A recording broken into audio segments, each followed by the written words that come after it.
আসসালামু আলাইকুম গাইস। এই যে ওয়াল কাটিং শেষে পাইপের ফিটিং চলছে, আপনারা দেখতেই পাচ্ছেন। তার পাশে দেখাও।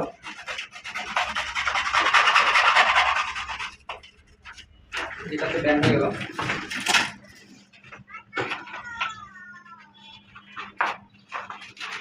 এখন যাচ্ছে আমরা বাথরুমে লাইন, এবার যেটা রেডি করে লাইন, যেটা পাশে ওয়াল হয় নাই সেটা এই নিচ পাশে কাটি নেওয়া হয়েছে।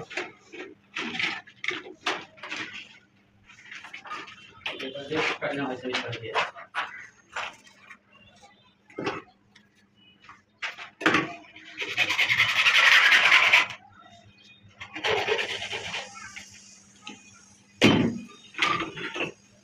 এরকম কাটিং করে পাইপ ফিটিং করলে অবশ্যই ভালো পাইপটা দেবেন। এটা 1 নম্বর পাইপটা দেওয়া হয়েছে ফ্লেক্সিবল। তারপরে যদি ইচ্ছা দিয়ে দিতে পারবেন।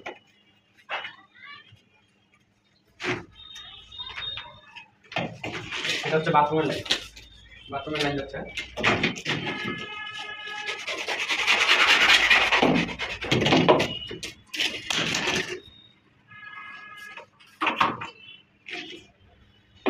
এখানে বক্স না দিয়ে আমি ডাইরেক্ট ব্যান্ড ব্যবহার করেছি, যে এখানে যদি কলকাতার কলারটাও হয় তাহলে কোনো ভেজাল হবে না।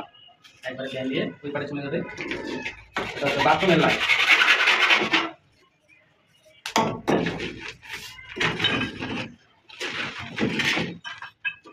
কম আছে।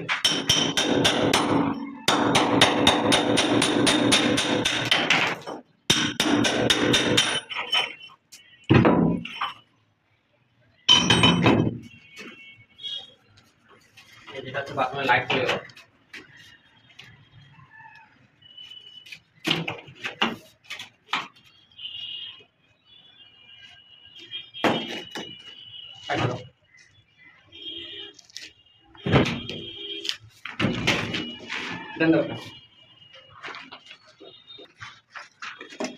আপনার এখন যাচ্ছে বেলকনি।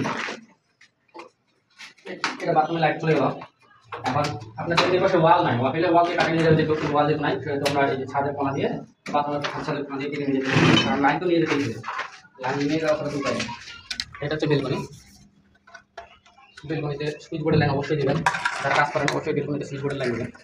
মানে এখানে যদি আপনি একটা টেবিল ফ্যান নিয়ে যদি বসেও থাকেন, হয়তো আপনার সময় কাটতেছে না, টেবিল ফ্যান নিয়ে এখানে বাইরে বেলকনিতে বসে আরাম করলেন একটু, এরকম হয় কি। তো অনেক ইলেকট্রিশিয়ান ভাইরা আছে যারা বেলকনিতে সুইচ বোর্ডের লাইন দেবেন, তারা এটাই ভুলটা করবেন না। বেলকনিতে অবশ্যই সুইচ বোর্ডের লাইন দেবেন।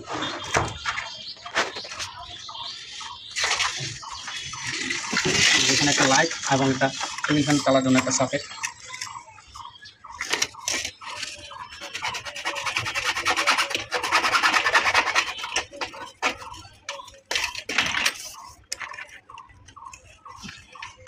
এটাই হচ্ছে আজকের কাজ। ভালো থাকবেন। আসসালামু আলাইকুম।